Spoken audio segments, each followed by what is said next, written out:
Salut tout le monde, bienvenue dans l'Instant Manga. Aujourd'hui on parle d'un de mes mangas préférés, on parle de l'arc 1 de Death Note, c'est parti.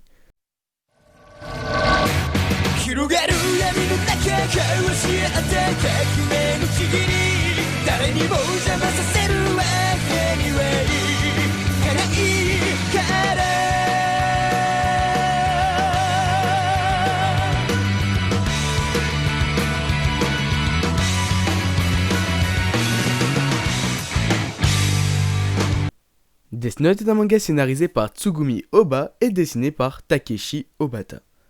Le manga est édité au Japon depuis décembre 2003 et a été prépublié dans le Weekly Shonen Jump. En France, c'est édité par Kana depuis mai 2006. Le manga compte 13 volumes et est déjà fini.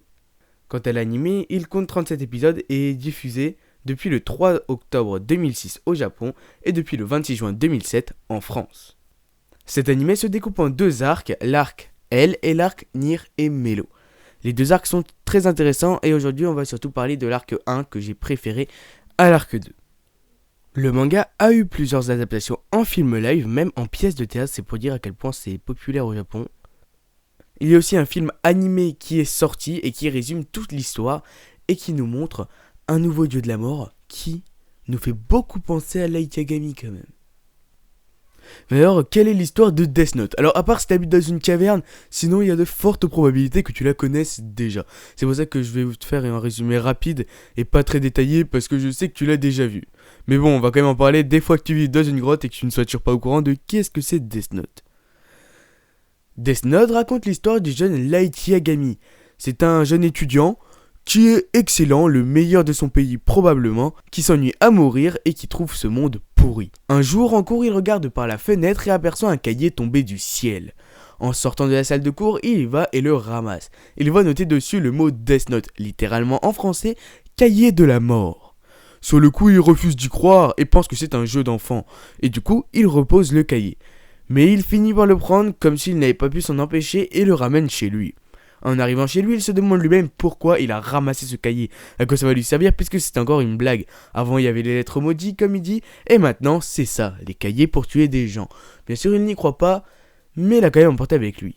À un moment il décide d'essayer ce cahier sur un meurtrier qui vient de prendre en otage plusieurs enfants dans une école. Il fait ça bien sûr quelque part en rigolant et sans penser que ça va marcher.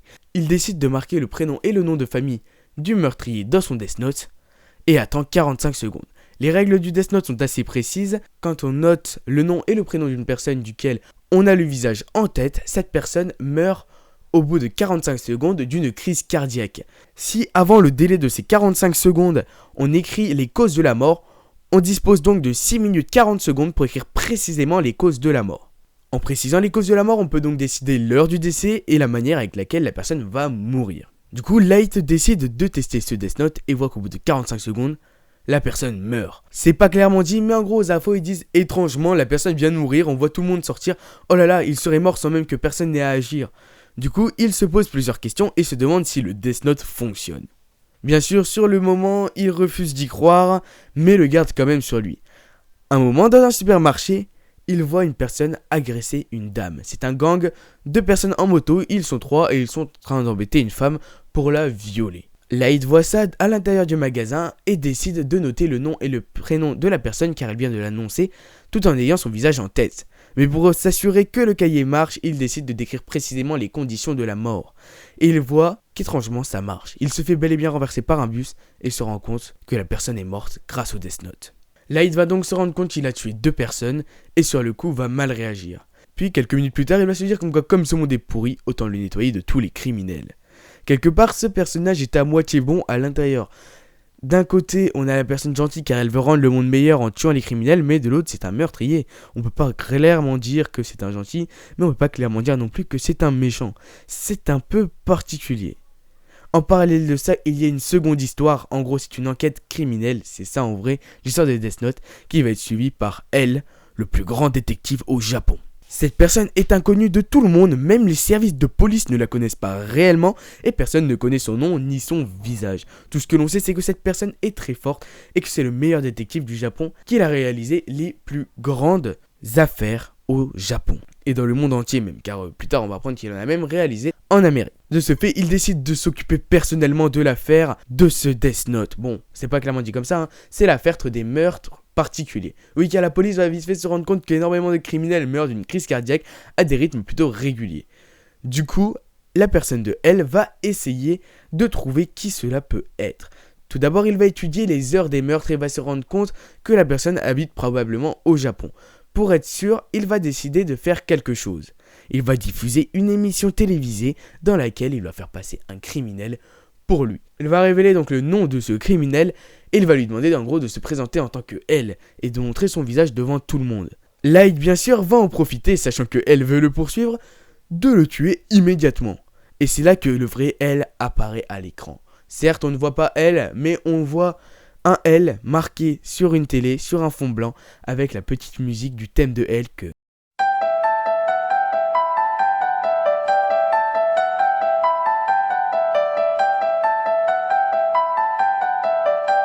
Voilà, que vous venez d'entendre, qui est juste magnifique. Moi, j'adore franchement le thème de L. Je le préfère encore au thème de Kira. Et c'est un thème franchement que je kiffe. Voilà, petite parenthèse comme ça.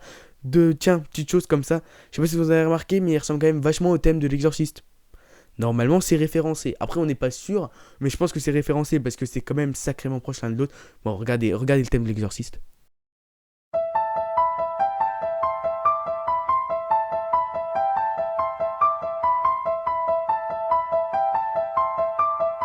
Bon, c'est très rapproché. Bon, la parenthèse est finie, on peut continuer. Du coup, elle va annoncer qu'en réalité, il vient de tuer un criminel qui allait être condamné à mort 24 heures plus tard. Donc il n'a pas en soi commis un gros meurtre. Puis il va annoncer que cette émission n'est pas diffusée en simultané sur toute la planète, mais uniquement au Japon, en décalé par rapport aux autres endroits. Du coup, il va apprendre que le jeune homme habite au Japon, ce qui va pas mal l'aider de manière à savoir qui est le criminel. Et c'est ainsi que l'enquête va démarrer. En gros, c'est simple, soit elle trouve en premier qui est Light, donc qui est Kira, et dans ce cas, ce sera Kira qui aura perdu, soit c'est Kira qui trouve en premier qui est elle, et elle aura perdu car il aura trouvé son nom et son prénom. En gros, nous allons suivre la quête, la bataille acharnée durant l'arc 1 entre ces deux personnages. C'est hyper intéressant. Le personnage de elle est encore mieux que le personnage de Light. Comme je te dis, Light, on ne sait pas s'il est gentil ou méchant, mais là, concernant elle, c'est exactement le même bordel. Elle, certes, veut arrêter Kira, un meurtrier, mais d'un autre côté, il n'hésite pas à buter n'importe quel flic pour ça. Il va demander aux flics de mettre leur vie en jeu pour ça, et n'hésiterait pas à tous les tuer s'il peut avoir la peau de Kira. Les deux sont mauvais joueurs et ne veulent pas perdre, et c'est pour ça qu'on va avoir une sorte de bataille enfantine entre deux personnes immatures. C'est hyper intéressant, je peux pas en dire plus parce que je vais spoiler, mais voilà, c'est vraiment génial. Nous allons avoir au bout de quelques jours la personne de Ryuk, un dieu de la mort, qui a laissé tomber le fameux Death Note dans le monde des humains, qui va débarquer dans ce monde. Ryuk va donc révéler à Light qu'en réalité ce livre vient des dieux de la mort, mais qui lui appartient car c'est la première personne à l'avoir récupéré. C'est plutôt intéressant car Ryuk va le suivre du début à la fin, lui proposant toute chose loufoque pour être dieu de ce monde. Light veut donc clairement devenir dieu de ce monde, et de l'autre côté, elle veut l'arrêter à tout prix. C'est hyper intéressant, la fin magnifique, et voilà, ce premier arc est juste génial. Donc voilà, cette vidéo touche à sa fin, j'espère vous avoir donné envie de regarder ou de lire Death Note si vous ne l'avez pas encore fait, même si ça m'étonnerait car c'est un manga assez connu malgré le fait qu'il ne contient pas beaucoup d'épisodes. Je vous conseille plus encore le manga papier que l'animé, même si l'animé est très bon, le manga papier est encore meilleur. Concernant les films live, je ne les ai pas vus pour le moment, je les regarderai peut-être un moment pour faire une vidéo dessus, mais pour l'instant ce ne sera pas le cas. Je compte sur toi pour regarder l'arc 1 de Death Note avant la prochaine vidéo sur Death Note qui sera dans 2 semaines, de manière à éviter de te faire trop spoiler, et sinon évite de la regarder. Si tu as des idées de vidéos pour les prochaines, n'hésite pas à me les proposer en commentaire ou par Facebook et Twitter, voilà, je suis plutôt actif. Regardez aussi dans la description, il y a toujours le projet manga à suivre, le script est bientôt fini pour ceux qui sont inscrits, donc voilà, ça va envoyer du lourd. Voilà, avec mon pote, on est bien, on avance bien. Regarde aussi dans la description, il y a plusieurs pages Facebook que je te conseille de rejoindre. Elles sont pas forcément connues, mais c'est des pages qui m'ont aidé en partageant mes vidéos. Ou pas forcément, mais franchement, voilà, c'est des pages que j'aime bien. Donc n'hésitez pas à aller voir ça en description. Et aussi, dites-moi en commentaire si vous préférez ce format de vidéo ou un format où je spoil un peu plus, mais les vidéos seront un peu plus longues, dureront entre 10 et 15 minutes. Là, actuellement, les vidéos durent au maximum 6-7 minutes. Et je voulais savoir si vous préférez 10-15 minutes ou 6-7 minutes. 6-7 minutes, c'est vrai que ça va vite à regarder, mais du coup, je ne spoil pas trop et c'est pas très détaillé. Ou alors, je ferai une vidéo plus longue, là où je spoilerai peut-être un peu plus, mais ce sera aussi plus détaillé. Donc n'hésite pas à me donner ton avis en commentaire pour savoir pour les prochaines vidéos. Sur ce, moi je te dis à mercredi 18h si je n'ai pas le temps de retourner des vidéos. Ciao. Je profite de cette fin de vidéo pour savoir si l'un d'entre vous pourrait me faire une intro. Comme t'as vu, il n'y a pas d'intro réelle, en fait je mets simplement l'opening et je mets un calque dégueulasse au-dessus. Et je ne sais pas faire des belles intros. Si l'un d'entre vous pourrait m'en faire une, ça m'arrangerait beaucoup. Donc si c'est possible, n'hésitez pas à me contacter en commentaire ou alors par Facebook et Twitter et je vous donnerai les caractéristiques que je veux dessus.